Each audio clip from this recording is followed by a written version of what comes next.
The situation in the house became worse with the lady. We see her in our kitchen. When she sees us come, she got even louder and, oh, evil spirits, leave the house, leave the room. When Melody found out about us, she was really angry. Oh, he's ugly, me don't like him. What kind of guy that? No.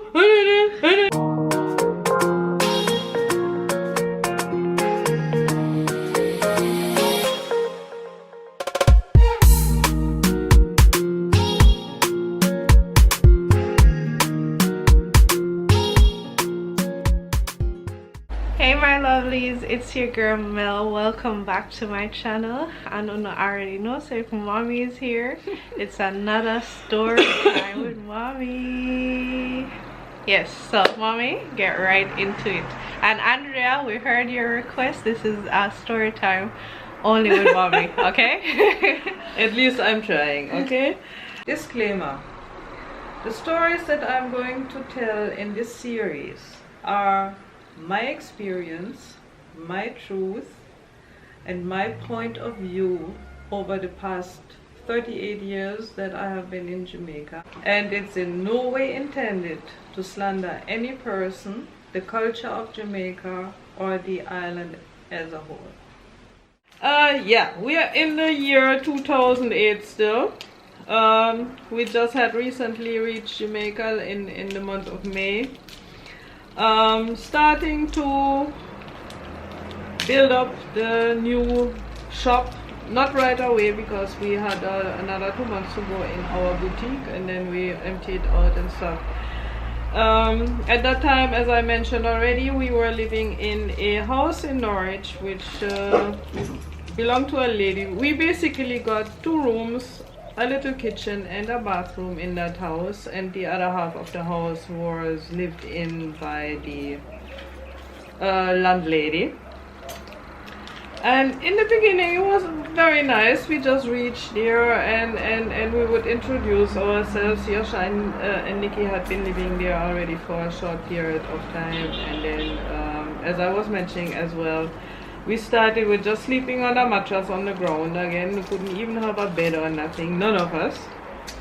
So the first thing I actually purchased when we reached there was a little dining table with 4 chairs, so at least we could sit in the kitchen having our meals.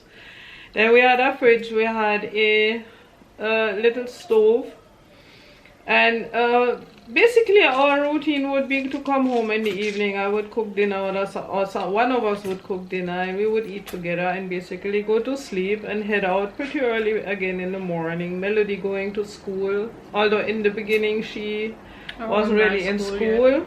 She started school after the summer. I started school in September, and we were there from what, March? No, May. May? Okay. That's why it didn't make sense to enroll you in school before the summer holidays. But at least I told the story already, how we got her in that one school. So after the summer now, she would start school.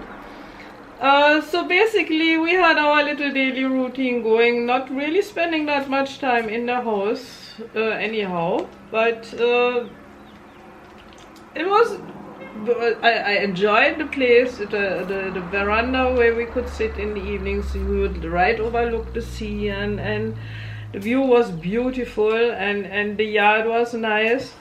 Plus it was very close to all our Norwich friends because my granddaughter's mother lived down the lane.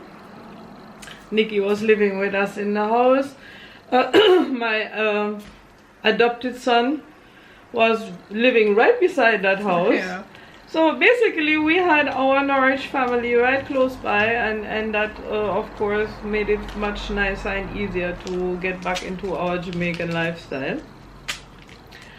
And in the beginning with the landlady, we would sit in the evenings on the veranda or even in the living room and talk and chat and have a good relationship.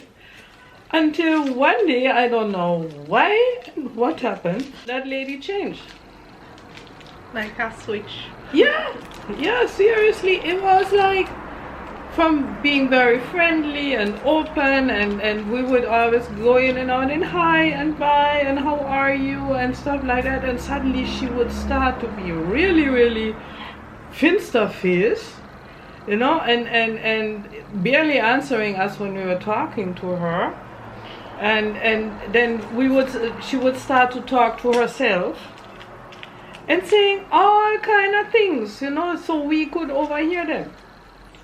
Like oh, these people and quarreling about this, and oh, they don't do that, and believe you me, we are very easy tenants. We are clean, we are organized, we are not loud, and we are not people who quarrel from morning to night or anything. We have a good relationship. Basically, we are people easy to get along with, even if you live in a closer proximity in the one house.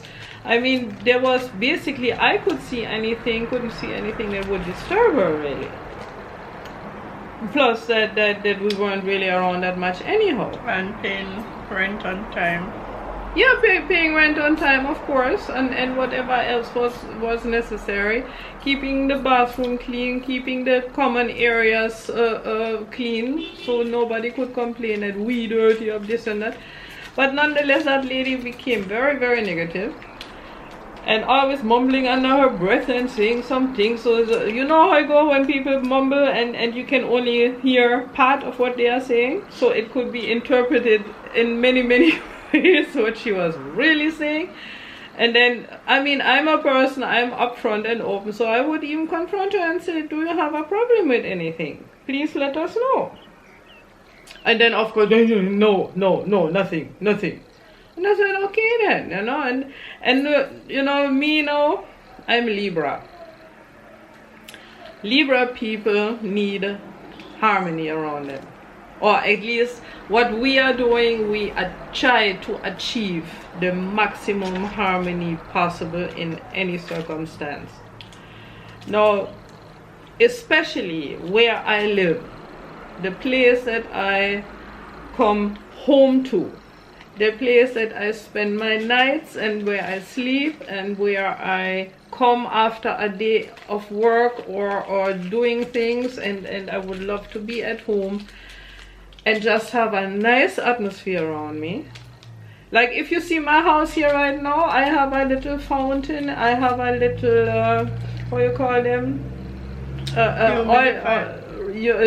Oil dispenser, like you put in some nice smelling oil and with lamp. So what I do in the evening when I come home, I sit down in my living room, I put on my little fountain, I put on my dispenser.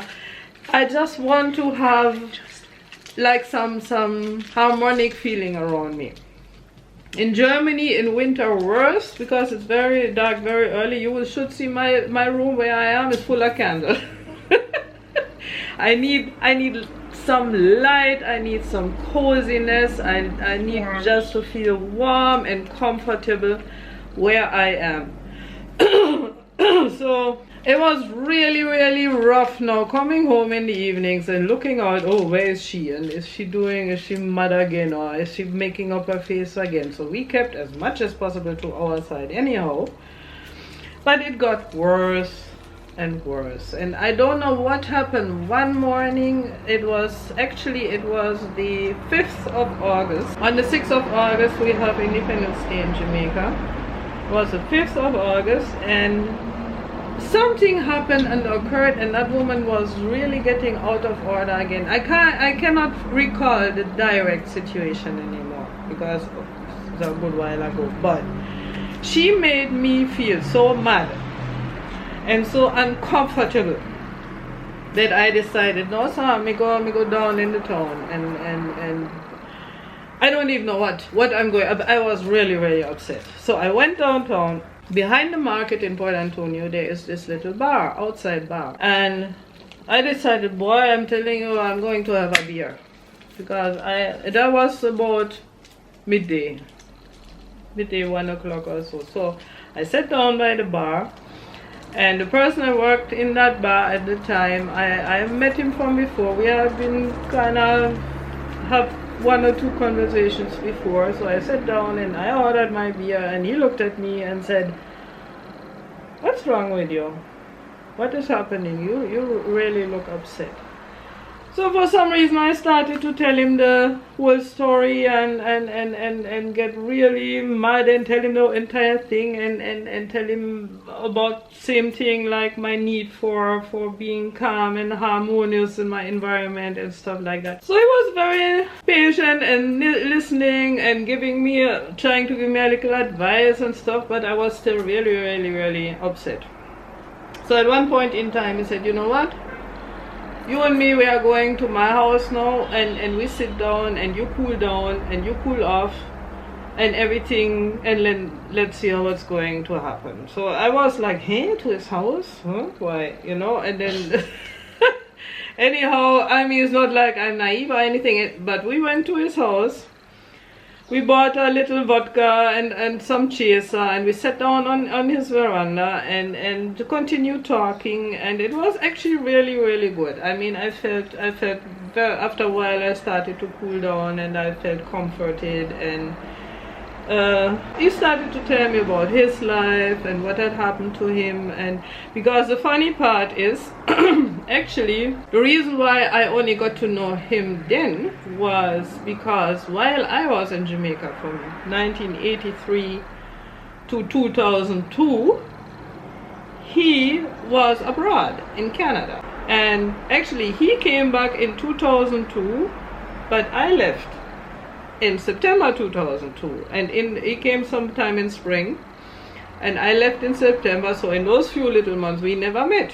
So that was the first interesting part, like how we missed out on each other all those years. And then basically he told me about his life before and what had happened, and was very open and very honest, even told me about his mistakes that he made, and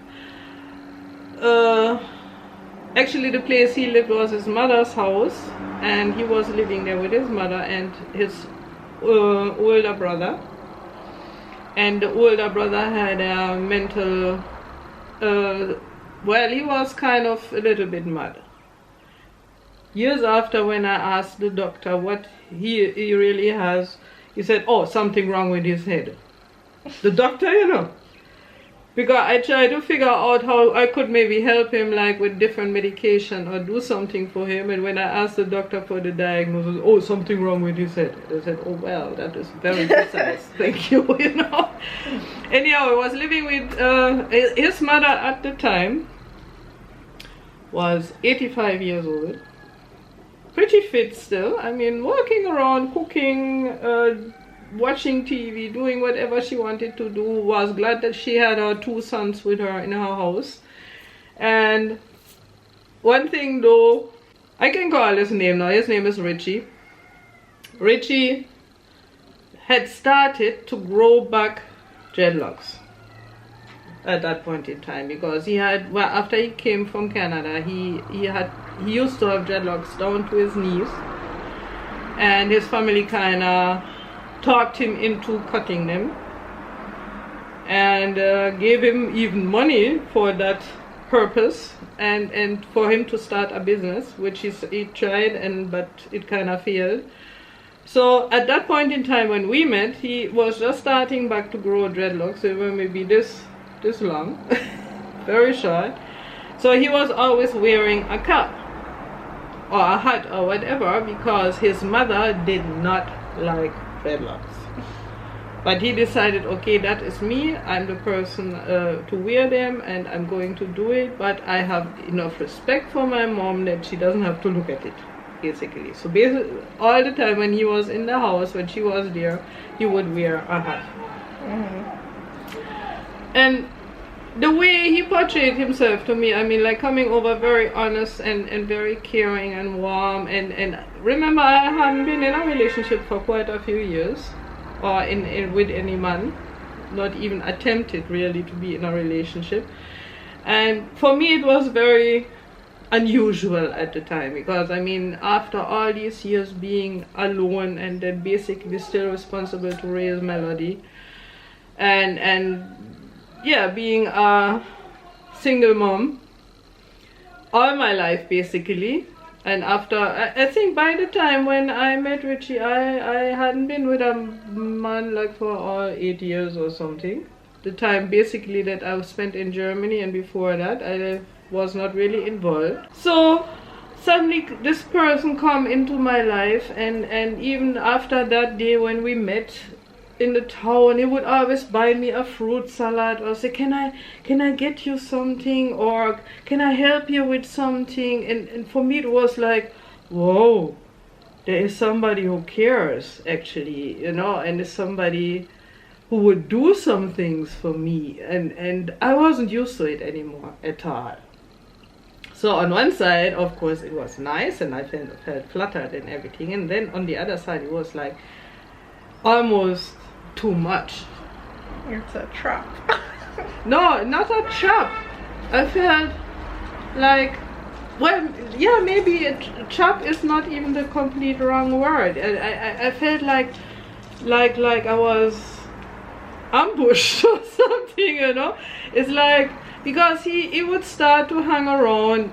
The bar was not far from where we would set up the shop, so he would come by and we would talk a bit, and then every time he was so helpful, so warm, so that I was always like, is that real, you know? So it was really, really weird for me, you know, after all this time. So for me it was really, really unusual to have somebody around me that would be so considerate and so helpful and so warm towards me.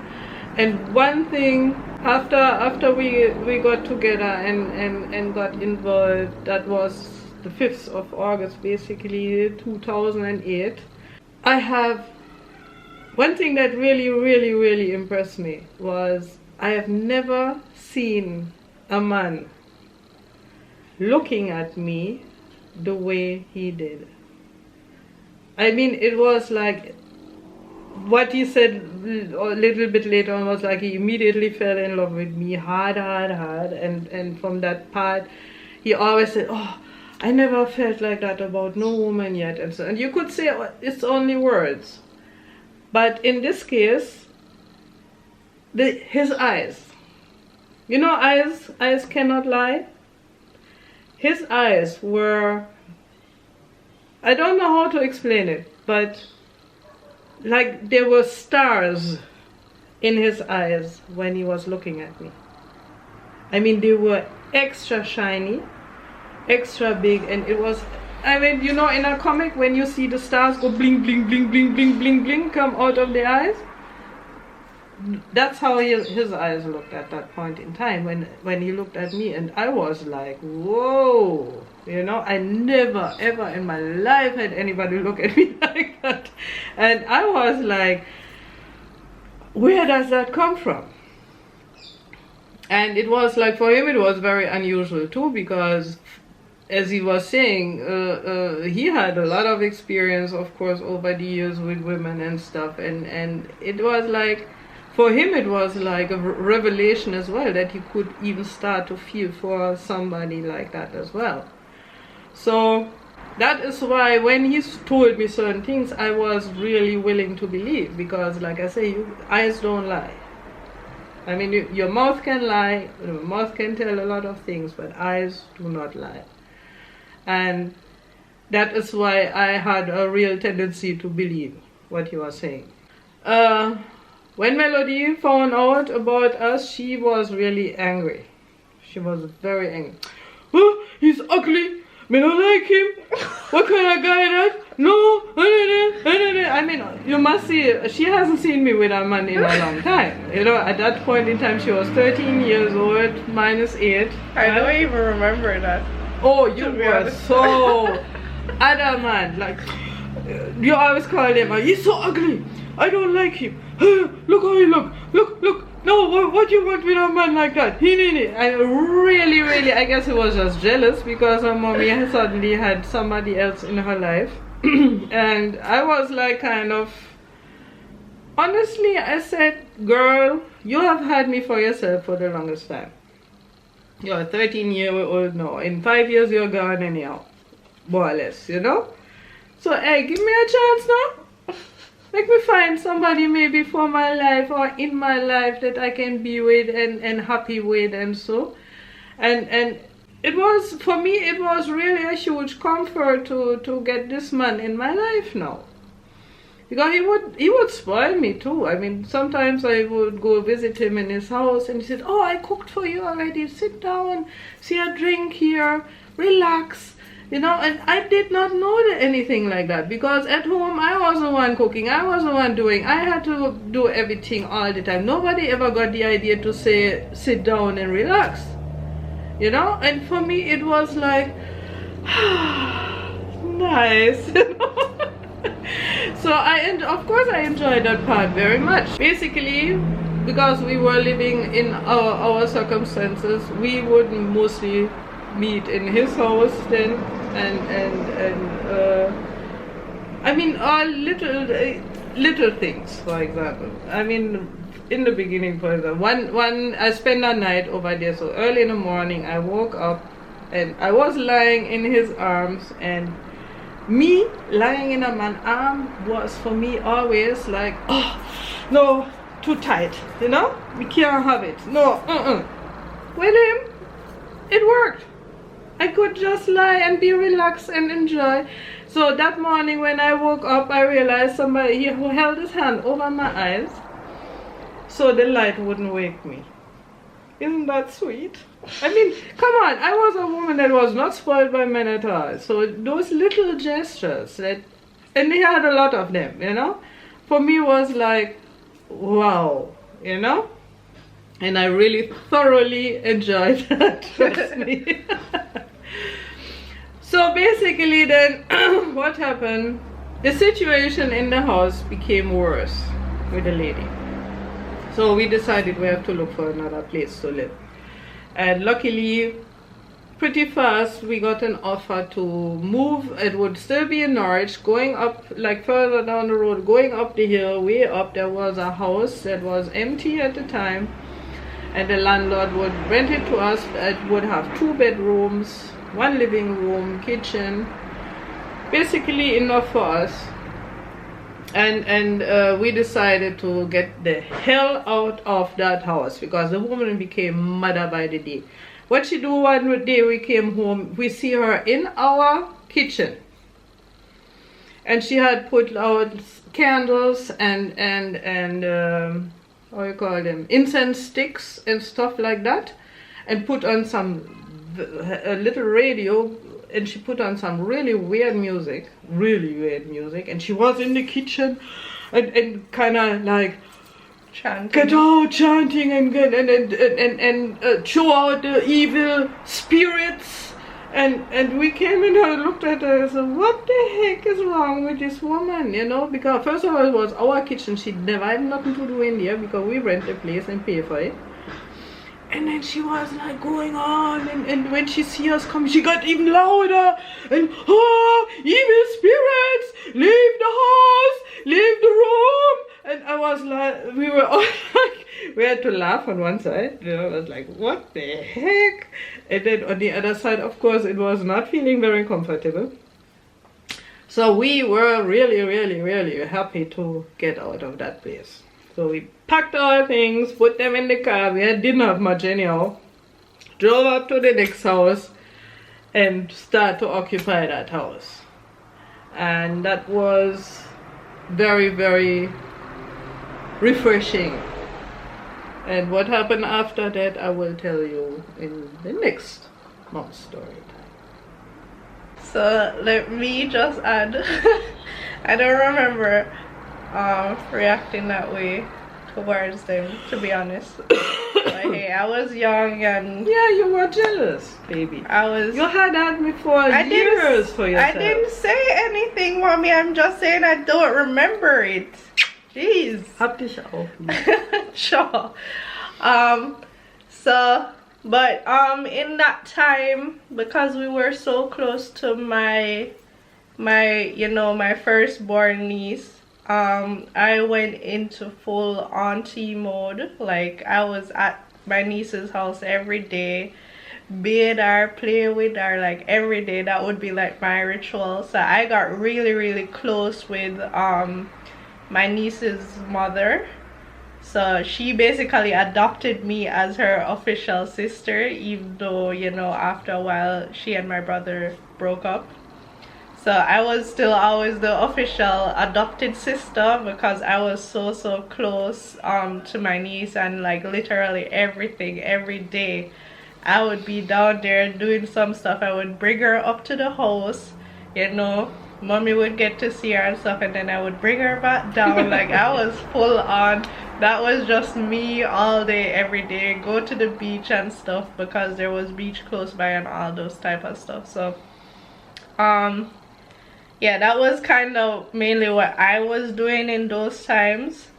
And you know, it was nice because, you know, before I always had like my Yumi around, and in that time my Yumi was living in England, so I didn't have any, you know, other female besides mommy around me anymore that was like closer to my age. So my sister was gone, and then I basically got another sister figure in my life that took care of my hair because mommy was not doing that. And my Yumi was always the one who combed my hair and stuff, so she basically took over, you know, combing my hair and giving me hairstyles and stuff like that, especially when I started to go to school. So yeah, it was nice to have, like, you know, that transition and not just being like me by myself, because all of them way older than me. Like my brothers, between me and Yosha is 16 years difference. Between me and Nikki is what, 14 years. So there's a big age gap for me being a 13-year-old, you know, with two big brothers and mommy. It was nice being down there, especially because there was like other younger children down in that area as well. A whole group of kids was down there always. So that was good for me to have that transition moment before I even started school as well. Plus you could pick up on your English. Yeah, I could pick up back on my English and stuff like that. And yeah, that was pretty much it. In that time as well though, remember, should I say it in this story time? What? With my father? Oh, sure. In that time as well. Yeah, that was actually shortly after we moved into that house. Very shortly after. So remember, I left Jamaica not being able to say goodbye to my father or anything. Like there was no real, you know, contact like that. And then after 3 years being in Germany, you know, I got the first call saying, hey, you know, this is your father, blah blah blah, you know, promise being made saying that he would keep in contact with me, but then no contact happened. And then when I got to Jamaica now, he popped up again. Yeah, suddenly, boom. Oh, I heard you're here. Yeah, literally popped up at our house, basically, in Norwich. And then he was like, yeah, I want to, you know, spend some time with you and stuff like that. So I was like, you know, I was open to it. You know, I was still very young at that point. I didn't know a lot of the things that has happened in the past. Yeah, I didn't really know anything. So I was still very open and hopeful, and you know, still like I want a relationship. So he picked me up, and then I think like for maybe what, 2 days or so, I think it was about a week straight that he would carry you out places. Oh, yeah, I just know it's like a few, and even came and brought some cooking pots for us, because he realized that we didn't have cooking pots at that point in time. So he brought us a set from his mom and said, here, she doesn't need that, take that. And he was very, very friendly, and I mean, we were all kind of surprised. And then he came and he looked at her, and he was extremely proud. It was like, wow, I have such a beautiful daughter. And then, like, he did anything towards that part, you know, nothing, you know. But oh heck, okay, I didn't mind. I was glad that he would turn up. I was glad that he was looking to have contact with his daughter. I wished him the best. And so I was happy when he even took her out. And when he took her out, what took you out? What did he do? It was basically, it was more of him saying, hey, you know, I'm going to, you know, show you around, show you some of your family members and stuff like that. But you know, I was, as I said, I was very, very open to it, and I didn't have a problem and issue with it. But as far as I can remember, it pretty quickly, like I said, you took about a week where he would turn up every day and pick you up. Yeah. While he was showing me around, it more seemed like, you know, I guess that was maybe his proud that moment or so, but it more seemed like it was like showing off. Like it was a show off type of situation. Say, hey, look, this is my daughter. Look at her, she's so pretty and this and that, and you know, that kind of stuff. So I guess we bonded for a little bit in that time, especially. You know, he was doing his usual dad stuff, you know, saying, oh, we're going to do this and we're going to do that and we're going to do, you know, promising me the world basically. And I was like, oh, that's nice, and yeah, would be nice if it happened and stuff like that. But then after a while, you know, the contact went away again. Like it slowed down. It wasn't as frequent anymore. I didn't even slow down. What happened is, as far as I remember, that after that week, suddenly it didn't turn up anymore. Like what I mean, it's like from one day to the next, coming every day, suddenly boom. So for the first 1-2 days, nobody really thought anything about it, because I mean, hey, of course he has things to do and being busy. But then what we tried to do is call him and couldn't get through, because I mean, just to find out, hey, you okay, how come you're not coming by anymore? Couldn't get through. No way. No contact. And from the 1, 2, 3 days it continued. Nothing. Not a thing. And I mean, although we live in Port Antonio, I would know where he lived, but then again, we have our pride as well, right? So if you come for a week and then suddenly you stop coming, we try to get into contact with you, we cannot get into contact with you. Going there where we knew he lived, that was not really the I mean, there were other issues with where he was staying at too at the moment, why we wouldn't go there, because remember, it wasn't his space. Yeah, it wasn't his place neither. Yeah. And there was other stuff happening with that person. But yeah, I think, remember, I even stayed down there once.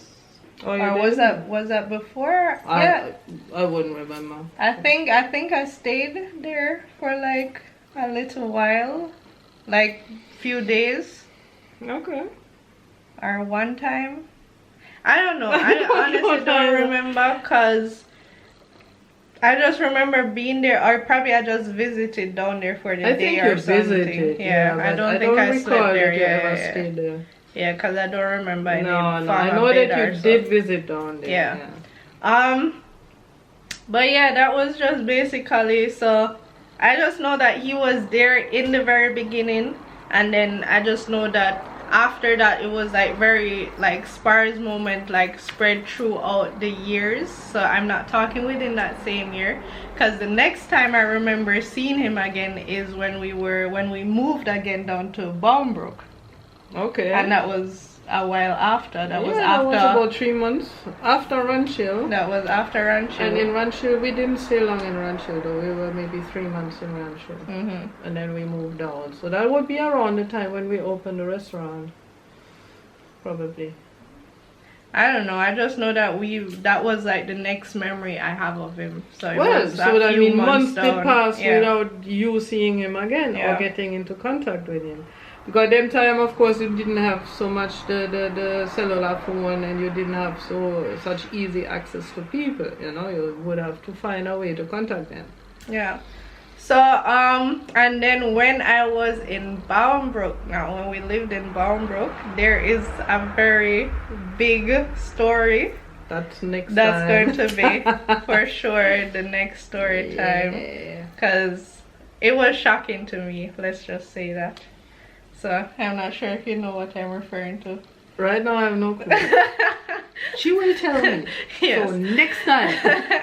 Anyways, guys, that was pretty much that little update of that section of our lives. Yeah, so that was that time. yes, thank you guys so much for tuning in. Thank you guys for, you know, watching. Please remember to like, share, and if you haven't already, please subscribe. Listen, I'm going to put the statistic in this video. I think only about 30% of my viewers, or close to 40% of my viewers, are subscribed. The rest of y'all are not subscribed. So please just drop a subscribe. It doesn't cost a thing. It takes about 1 second, a millisecond even. So please just support your girl and allow me to grow. I'm on the road to, you know, 100K. So please help out your girl, okay guys? So yeah guys, thank you so much, and we will see you in the next video. Bye.